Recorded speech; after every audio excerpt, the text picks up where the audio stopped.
ሰላም ጤና ይስጥልን እንደምን ከርማችኋል የተከበራችሁ የ433 ቤተሰቦች 433 ማርኪዮን የሚሊሻ የዩቲዩብ ገጻችን በሌላ ዝግጅት ከእናንተ ጋር ተከስቷል። በእንግሊዝ ፕሪሚየር ሊግ በመጨረሻ ጨዋታ ሽንፈት ያስተናገዱ ቡድኖች በሙሉ ሪስፖንድ አድርገዋል። ማንቸስተር ሲቲ ያልተጠበቀው የኒውካስል ሽንፈት አገግሞ ሊድስ ዩናይትድን በመጨረሻ ሰዓት የፊል ፎደን ጎል አስቆጥሮ አሸንፏል። ሊቨርፑል ወደ ድል ተመልሷል። አርነ ስሎት እንደዚሁ የመተማመኛ ድምጽ ምናልባት የሚያስገኝላቸው ድል አግኝተዋል በምስራቅ ለንደን። ከዚህም በተጨማሪ ማንቸስተር ዩናይትድ እንደገና በለንደን ሌላኛው ማንቸስተር አሸናፊ ሆኗል። ክሪስታል ፓላስን 2-1 በሆነ ውጤት አሸንፏል። ማንቸስተር ሰኞ ዕለት በኤቨርተን የደረሰበት ሽንፈት ብዙም ያነጋግር ነበር፣ ነገር ግን ከዚህ ሽንፈት አገግመዋል። እንግዲህ በመንገድ ላይ ሁለቱም ቡድኖች ወጣ ገባ እያሉ ነው እንቅስቃሴ እያደረጉ ያሉት። በቀጣይ ጨዋታዎች ማንቸስተር ዩናይትድም ሊቨርፑልም ያሸንፋሉ ብሎ የሚወራደድ ላይኖር ይችላል። ምክንያቱም ቡድኖቹ ኮንሲስተንሲ የሚጎላቸው ከመሆኑ አንጻር ከማርኮስ ኤሊያስ ጋር ነው ቆይታ የምናደርገው። በመጀመሪያ የሊቨርፑልን ጨዋታ እናስቀድም። ማርክ ተከታታይ ሽንፈቶች በጣም በርካታ ከብዙ ዓመታት በኋላ የተሰበሩ መጥፎ ሪከርዶች፣ ጥሩ ስሜት የሌለበት አንፊልድ፣ ተከታታይ ቻምፒየንስ ሊግ ጭምር ሽንፈት የታየበት መጥፎ ጉዞ ነው የነበረው ለሊቨርፑል። ትናንት ግን በለንደን ዌስትሃምን ማሸነፍ ችለዋል። በዚህ ጨዋታ ላይ አርነ ስሎት አንዳንድ ብሬቭ የሆኑ ደፈር ያሉ ውሳኔዎቻቸው ፍሬ አፍርተውላቸዋል። በተለይ ጆ ጎሜዝን በቀኝ ፉልባክ ማሰለፋቸው፣ ሞሳላን ወደ ተጠባባቂ ወንበር ማውረዳቸው አሰልጣኙ አንዳንድ ነገሮችን ለመለወጥ አሁን ብዙ የደፈሩ መሆኑን የሚያሳይ ይመስላል። በዚህ ጨዋታ ላይ በተለይ የፍሎሪያን ቪርትስና የአሌክሳንደር ኢዛክ ፐርፎርማንስ እንደዚሁ በሊቨርፑል በኩል በፖዚቲቭ የሚነሳ ነው። ኢዛክ የመጀመሪያ የሊግ ጎሉን ያስቆጠረው። ቪርትስ ምናልባት በሊቨርፑል ማሊያ ጥሩ ጊዜ ያሳለፈበት ጨዋታ ይመስላል። ይሄ ሁሉ ሲሆን ደግሞ በዌስትሃም በኩል የሉካስ ፓኬታም አስተዋጽኦ ወይም ድጋፍ ነበረበት ለሊቨርፑል። እጅግ በግድ በሚመስል መንገድ ነው ሉካስ ፓኬታ ኢትዮጵያ በዚህ ደረጃ በዚህ ሌቭል እንደዚህ ስህተት ብዙ አላየሁም። ማርክ ምናልባት ኢትዮጵያ ፕሪሚየር ሊግ ላይ ነው ከአርቢትሮች ጋር ተጫዋቾች በተደጋጋሚ የተጨቃጨቁ ለካርድ ሲጋለጡ ማየውና ሉካስ ፓኬታ ባለፉት ጊዜያት ከቤቲንግ ጋር ተያይዞ ክሶች ነበሩበት። ትናንትናም ሳየው ማርክ ተጫዋች ቀይ ካርድ በዚህ ጨዋታ ላይ አለ ብሎ ቤት አድርጎ የገባ ነው ይመስሉ እና በጣም በአስገራሚ ሁኔታ ነው ቀይ ካርዱን የተመለከተው። ያ ደግሞ ዌስትሃም ዩናይትድ ወደ ጨዋታው እንዳይገባ ወደ ጨዋታው ለመግባት የሚያደርገውን ትግል እንቅፋት እንዲፈጠርበት አድርጎ በተለይ ለአርነ ስሎት ደግሞ ጨዋታው የሚገሉበትን ጎል እንዲያገኙ ጭምር ምክንያት ሆኗቸው ጨዋታው በዛ ተጠናቋል። አሁን ይበልጥ ወደፊት ጠጋ ብሎ ከቶፕ ፎር ከአስቶን ቪላ በሁለት ነጥብ ላይ ዝቅ ብለው ተገኝተዋል ሊቨርፑሎች እና ፖዚቲቭ ይመስላል። ትናንት ማርክ ግን ምን ያህል ይቀጥላል አሁንም እርግጠኛ ሆኖ መናገር የሚቻል አይመስለኝም። ካለፉት 12 ጨዋታዎች ከትላንትናው ጨዋታ በፊት እንግዲህ ይሄ ቡድን በ9 ሽንፈትን መዝግቦ የመጣ ቡድን ነው። ብዙ ጥያቄዎች የሚነሱበት ቡድን እንደነበር ይታወቃልና ትላንትና ግን ከ53 ተከታታይ ጨዋታዎች በኋላ ለመጀመሪያ ጊዜ መሐመድ ሳላህን በታዋቂ ወንበር ላይ አስቀምጦ መጀመሩ የበለጠ ተጠቃሚ አድርጎታል። በሁለት መንገድ፣ አንድም ተገማች እንዳይሆን ከዛ ውጪ ቡድኑ እንደ ቡድን እንዲጫወት እድል ሰጥቶታልና ትላንትና እንግዲህ ዌስትሃም ዩናይትድን ከሜዳ ውጭ አሸንፏል። 3 ተከታታይ ጨዋታዎች በ3 ጎል ልዩነት ነበር የተሸነፈው በማንቸስተር ሲቲ። ከዛ ውጭ በኖቲንግሃም ፎረስት እንደዚሁም በፒኤስቪ አይንዶቨን በተለይ የመጨረሻዎቹን 2 ጨዋታዎች የተሸነፈበት የጎል ልዩነት እጅግ በጣም አሰቃቂ ነበርና ከረዥም ጊዜ በኋላ መጥፎ ሪከርድ የመዘገበበት ጨዋታ እንደነበር የሚታወስ ነው። ትናንትና ግን ጨዋታውን በድል ተወጥቷል። በሳምንቱ አጋማሽ የክለቡ አመራሮች ድንገተኛ ስብሰባ አድርገው በአሰልጣኙ እጣ ፈንታ ላይ ይወስናሉ ተብሎ ነበር። ነገር ግን ተጨማሪ የጨዋታ እድል ጊዜ በመስጠት ትናንትና ይህንን ውጤት አስመዝግበዋል። በጎ ዜና እንግዲህ አሌክሳንደር ኢዛክ ጎል ማስቆጠር መቻሉ ነው። በሊጉ የመጀመሪያ ጎሉን አስመዝግበዋል። ይሄ ደግሞ በራስ የመተማመን ስሜቱን ከፍ እንደሚያደርግለት ይታወቃል። ከዚህ ቀደም ያስቆጠረው 1 ጎል ነው ሳውዛምተን ላይ፣ ያውም በሊግ ካፕ 2-1 ሊቨርፑል ባሸነፈበት ጨዋታ በካራባኦ ካፕ። በፕሪሚየር ሊጉ ግን ለመጀመሪያ ጊዜ ጎል ማስቆጠሩ በራስ የመተማመን ስሜቱን ከፍ ያደርግለታል። ባለፉት ጥቂት ጨዋታዎች በተለይ አስቶን ቪላ እና ሪያል ማድሪድን ባሸነፈበት ጨዋታ ፍሎሪያን ቪርትስ፣ ሁጎ ኤኪቲኬ እና መሐመድ ሳላህ አዲስ ጥምረት ነበር። ያ ፍሬያማ ጥምረት ይሆናል ተብሎ ጠብቆ ነበር ሁለቱን ጨዋታዎች ማሸነፉን ተከትሎ። ነገር ግን ሊቨርፑል ወደ መጥፎ ሪከርድ ነው ወይም ወደ መጥፎ ውጤት ነው የተመለሰው። ከዛ በኋላ እንግዲህ መፍትሄ ተደርጎ የተቀመጠው መሐመድ ሳላህ ለምን በታዋቂ ወንበር ላይ አይቀመጥም የሚል ነው። ጎል ማስቆጠር አልቻለም በዚህ ውድድር ዘመን። በርንሌይ ላይ ያስቆጠረው ጎል፣ ከዛ ውጭ ቦርንመዝ ላይ ያስቆጠረው ጎል የሚጠቀስ ነው። በፕሪሚየር ሊግ ባለፈው የውድድር ዘመን ቡድኑ የሊጉን ዋንጫ ሲያሳካ የዚህ ተጫዋች ሚና እጅግ በጣም የላቀ ነበረ። የሊጉ ኮከብ ጎል አግቢም ሆኖ ያጠናቀበት ጊዜ እንደነበር የሚታወቅ ነው። በ27 ጎሎች የእሱ ጥገኛ መሆኑን የሚያሳይ የውድድር ዘመን ነው እያሳለፈ የሚገኘው። በቀጣይ እንግዲህ አፍሪካ ዋንጫ ይመጣል። ያለ እርሱ ህይወት ምን ይመስላል የሚለውን ከወዲሁ እየተለማመዱ ነው የሚገኙት። በበጎ ጀምረዋል፣ በዚሁ ይቀጥላሉ ተብሎ ነው የሚጠበቀው። አንድም እድሜው ገፍተዋል፣ በሌላ በኩል እርሱ ሲኖር ተገማችነት ውስጥ ይገባል ቡድኑና ያንን ተገማችነት በትላንትና ዕለትም አጥፍቶ እንግዲህ አሌክዛንደር ኢዛክና ሌላኛው ተጫዋች ኮዲ ጋክፖ ባስቆጠሯቸው ጎሎች 2-0 በሆነ ውጤት አሸንፏል። ቀጣይ ኮንሲስተንሲው ምን ይመስላል የሚለው ትኩረት የሚስብ ነው። በተለይ ለአርነ ስሎት ከዚህ ከመጨረሻው ጨዋታ ሽንፈት በኋላ በተለይ ከቻምፒየንስ ሊጉ በኋላ ቀጣይ 3 የፕሪሚየር ሊግ ጨዋታዎች ማርክ በጣም ቁልፍ ናቸው ለእኛ አሰልጣኝ ሲባል ነበር። አንደኛውን አልፈዋል። በጣም ፈርቼላቸው ነበር። በተለይ ኑኖ ኤስፒሪቶ ሳንቶ ይበልጥ በሎ ብሎክ ተጫዋቱ እንዴት ተጋጣሚ በመልሶ ማጥቃት ማሸነፍ እንደሚችል በኖቲንጋም ፎረስት በሚገባ ያሳዩ አሰልጣኝ ናቸውና ትላንት ግን የፓኬታም ቀይ ካርድ ታክሎበት ድል አድርገዋል። አሁን ቀጣይ ከሰንደርላንድ ከዛ በኋላ ከሊድስ ዩናይትድ ነው። ከሰንደርላንድ በአንፊልድ ነው የሚጫወቱ። ሰንደርላንድ ፈታኝ ቡድን እንደሆነ እያየ ነው። ከ2-0 ተመሪነት ተነስቶ ቦርንመዝን ያሸነፈበት ጨዋታ ይህን ይገልጻል። ቅዳሜ ደግሞ ወደ ኢላንድ ሮድ ተጉዘው ከሊድስ ዩናይትድ ጋር ይጫወታሉ። እነዚህ 2 ጨዋታዎች ተጨማሪ ቡድኑ ድል ማድረግ ያለበት ይመስለኛል። አሁን አሸነፈ። 2ቱ ጨዋታ የሚሸነፍ ከሆነ ሌላ አደጋ ነው አሰልጣኙ።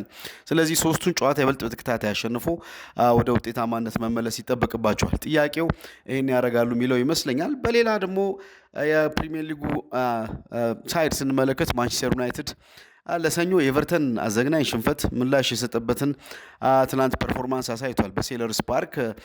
በተለይ ክሪስታል ፓላስ በዩሮፓ ሊግ በስትራስቡርግ 2-1 ተሸንፎ ነው የመጣው። በስትራስቡርጉ ጨዋታና በትናንትናው ጨዋታ መካከል ያለው የ2.5 ቀን ልዩነት ወይም ደግሞ የ62 ሰዓት ልዩነት ብቻ ነው ማርክና ይህ ቡድን ይበልጥ ፋቲግ ወይም ደግሞ ድካም ሊያጠቃው ይችላል። ማንቸስተር ዩናይትድ ይህን አድቫንቴጅ መጠቀም አለበት ሲባል ነበር። አንዳንዶች ደግሞ የለም ማንቸስተር ዩናይትድ ከዚህ ቀደምም ሳምንት ሙሉ አርፎ ሌሎች ቡድኖች ሌሎች ጨዋታዎችን አድርገው ከበድ ያሉ ጨዋታዎች ምንም አላረግም፣ ስለዚህ ይህንን አድቫንቴጅ ላይጠቀም ይችላል የሚሉ ፍራቻዎችም ጭምር ነበሩ። ግን በተለይ መጀመሪያ 45 ላይ ተቸግሮ ነበር ዩናይትድ ያለም ጥርጥር። በተለይ ፊት ላይ በጣም ተስፋ የሚያስቆርጥ አይነት እንቅስቃሴ የነበረው ጆሹዋ ዚርክዜ ሲያደርግ የነበረው እንቅስቃሴ ለአሰልጣኙ በጣም ፈታኝ ነበር። በተለይ እኔ ሁለተኛ 45 ላይ ማርክ ይመለሳል ብዬ አልጠበቅኩም። ጆሹዋ ዚርክዜ እና የመጀመሪያ 45 የነበረው ዩናይትድ በክሪስታል ፓላስ በሁሉም መንገድ የተበለጠ ቡድን ነበረ። ፔናልቲ ጎል አስተናግዷል። ዮሮ የሰራው ጥፋት ሁለተኛው 45 ላይ ግን አንድ የአሰልጣኙንም ቡድን የመለወጥ ኳሊቲ ያየንበት ይመስለኛል። በተለይ ብራያን ምቤሞ ለዚርክዜ ቀረብ ብሎ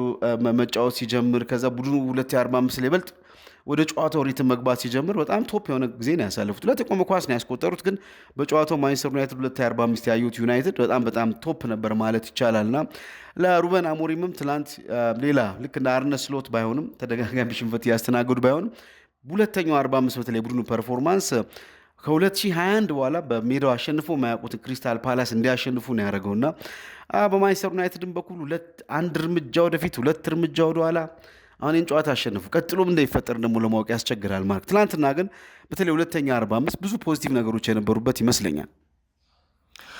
እጅግ በጣም ያልተጠበቀ ውጤት ነው። ሰኞ ዕለት 12ኛው ደቂቃ ላይ ኢድሪሳ ጋናጌይ በቀይ ካርድ ከሜዳ ከወጣ በኋላ ማንቸስተር ዩናይትድ ከኦልሞስት 81 ደቂቃ በጎዶሎ የተጫወተው ኤቨርተንን ነበር የገጠመውና ግን ጎል ተቆጠረበት። ዲዮስብሪ ሃል ጎል አስቆጥሮ ከዛ በኋላ ማንቸስተር ዩናይትድ መነሳት አልቻለም። በእርግጥ 23 የጎል ማግባት ሙከራ አድርገዋል። 6 ኢላማቸውን የጠበቁ የጎል ማግባት ነበሩ በዛ ጨዋታ ላይ። ግን ያንን አጋጣሚ መጠቀም ሳይችል ቀርቶ እጅግ በጣም ከፍተኛ ትችት ሲያስተናግድ እንደነበር የሚታወስ ነው። ከዛ በኋላ ቀጥሎ የሚመጣው ጨዋታ ክሪስታል ፓላስ ነው። ይህንን አጋጣሚ በሚገባ መጠቀም ነበረብን የሚለው የብዙዎች የማንቸስተር ዩናይትድ ደጋፊዎች እምነት ነበር። የሆነው ነገር ግን በተቃራኒ ነው። ማንም ሰው ከጨዋታው በፊት ወይም የዛሬ ሳምንት በዚህ ሰዓት ማንቸስተር ዩናይትድ ከኤቨርተን ጋር ተጫውቶ ይሸነፋል፣ ክሪስታል ፓላስን ያሸንፋል ቢባል ማንም አይገምትም። ተቃራኒው ነው የሚገምተው። ኤቨርተንን አሸንፎ በክሪስታል ፓላስ ሽንፈትን ይመዘግባል የሚለው የተለመደ አስተያየት ነው የሚሆነው፣ የሁሉም አስተያየት ማለት ነው። እና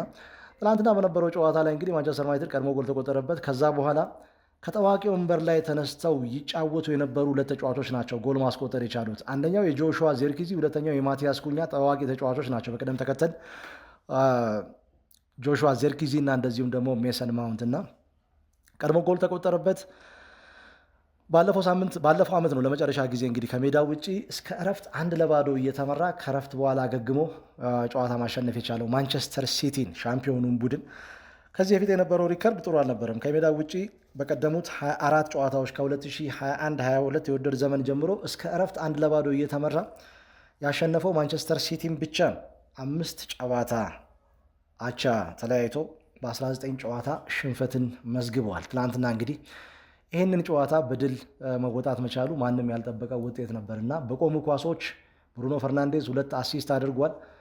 በአንድ ጨዋታ 2 ለጎል የተመቻቸ ኳስ ሲያቀብል ለ7ኛ ጊዜ ነው በዚህ ረገድ የሚበለጠው። በመሐመድ ሳላ 8 ጊዜ እንደዚሁም ከሶን ሄንግሚን ጋር እኩል ነው በእርግጥ 7-7። መሐመድ ሳላ ግን በ8 ጨዋታዎች ላይ 2 ለጎል የተመቻቹ ኳሶችን አቀብሏል እና በሳምንቱ መጨረሻ ላይ የነበረው ነገር ነው ሁሉንም ነገር በዚህ ረገድ ሊነግረን የሚችለው። ከሜዳ ውጭ ከስትራስቡርግ ጋር የተጫወተው ክሪስታል ፓላስ እስከ ረፍት 1-0 መራ። ከረፍት በኋላ ስትራስቡርግ የተጫወተው ጨዋታ የባርሴሎናን የቀድሞ የጨዋታ መንገድ የሚያስታውስ በፖሴሽን አሳማኝ በሆነ ብቃት ነው ያሸነፈው። በስም የታወቁ ተጫዋቾች አልነበሩም፣ ነገር ግን በኳስ ቁጥጥር በልጦ ነው ክሪስታል ፓላስን 2-1 በሆነ ውጤት ማሸነፍ የቻለው እና ትናንትና ከጨዋታው መጠናቀቅ በኋላ ሁለቱም አሰልጣኞች የሰጡት አስተያየት ትኩረትን ይስባል። አሰልጣኝ ኦሊቨር ግራስነር የሰጡት አስተያየት ለመጀመሪያ ጊዜ በአውሮፓ መድረክ የተሳተፈ ቡድን የበለጠ ኢንቨስት ማድረግ አለበት እንጂ ሴቭ ማድረግ የለበትም፣ እኛ ጋር የሆነው ነገር ይሄ ነው ብለዋል። እንግዲህ በእርሳቸው ጉልበት ማርክ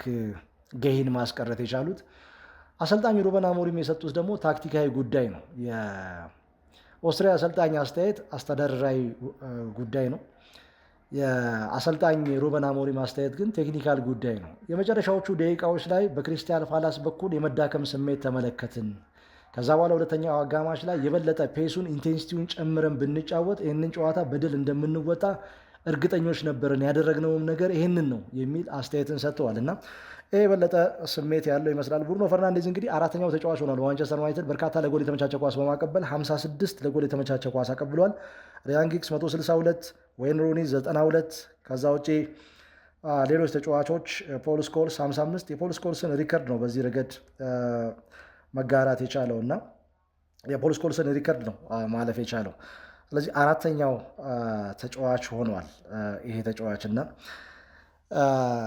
እንግዲህ በዚህ ውድድር ዘመን ማንቸስተር ዩናይትድ ወጣ ገባ የሚል አቋም ነው እያሳየ የሚገኘው። ባለፉት 7 ጨዋታዎች ከ21 ነጥብ 14ቱን አሳክተዋል። ለማንቸስተር ዩናይትድ በጎ ዜና ይሄ ነው።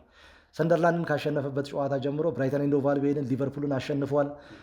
ከዛ ውጪ 2 ቡድኖችን ኖቲንጋም ፎረስት እና ቶትናምን እየመራ ነጥብ የጣለበት ጨዋታ የሚያስቆጭ ነው። ከ6 ነጥብ 2ቱን ብቻ ነው ያሳካው። ኤቨርተንን ማሸነፍ ይችል ነበር፣ ያ አልሆነም። ዞሮ ዞሮ ግን ከ21 ነጥቦች ወይም ከ7 ጨዋታዎች 14ቱን መሰብሰብ ለማንቸስተር ዩናይትድ በምንም መልኩ መጥፎ የሚባል አይደለም። ከሁሉም በላይ ደግሞ በተለይ በቀጣይ ዓመት ወደ ቻምፒየንስ ሊግ ለመግባት የሚደረገው ትግል ውስጥ አሁንም በቅርብ ርቀት ላይ ነው ማንቸስተር ዩናይትድ የሚገኘው። ጥያቄው የኮንሲስተንሲ ወይም የወጥ አቋም የማሳየት ጉዳይ፣ ዊኒንግ ረን 3 4 5 ተከታታይ ጨዋታዎችን ማሸነፍ ያለመሸነፍ ጉዞ ማድረግ ፖዚቲቭ ውጤቶችን ደጋግሞ ማግኘት ይመስለኛል ለሩበን አሞሪም አስቸጋሪ ሆነው። ከዚህ ተነስተው ደግሞ የት ይደርሳሉ የሚለውን በቀጣይ ጨዋታዎች የምናይ ነው የሚሆነው። ወደ የፌስቲቭ ፔሪድ ጨዋታዎች የጠጋን ነው፣ ወደ ቢዚ ስኬጁል እየመጣን ነው እና ከዚህ አንጻር በቀጣይ ምን ይፈጠራል ምናየው ነው። ከዛ ውጭ ግን በሊቨርፑልም በማንቸስተር ዩናይትድም በኩል ተመልሰው ትንፋሽ ያገኙበት ፖዚቲቭ ነገሮችን የቆጠርንበት ሳምንት አሳልፈናል ብሎ መናገር ይቻላል። በሳምንቱ አጋማሽ ደግሞ የፕሪሚየር ሊግ ጨዋታዎች ይደረጋሉ። ነገ ረቡዕ እነዚህ ጨዋታዎች ደግሞ በስፋት በቀጣይ ዝግጅቶቻችን እንመለስባቸዋለን። አብራችሁን ስለቆያችሁ እናመሰግናለን። ማርኪዮኒ ሚሊሻ በዩቱብ ገጻችን አሁንም ላይክ፣ ሼር፣ ሰብስክራይብ በማድረግ ቤተሰቦቻችን እንድትሆኑ በአክብሮት እንጋብዛለን። ማርቆስ ኤልያስና ዮናስ አዘዘ ነበርን። በሌላ ዝግጅት እስከምንገናኝ ለአሁኑ ደህና ሁኑ።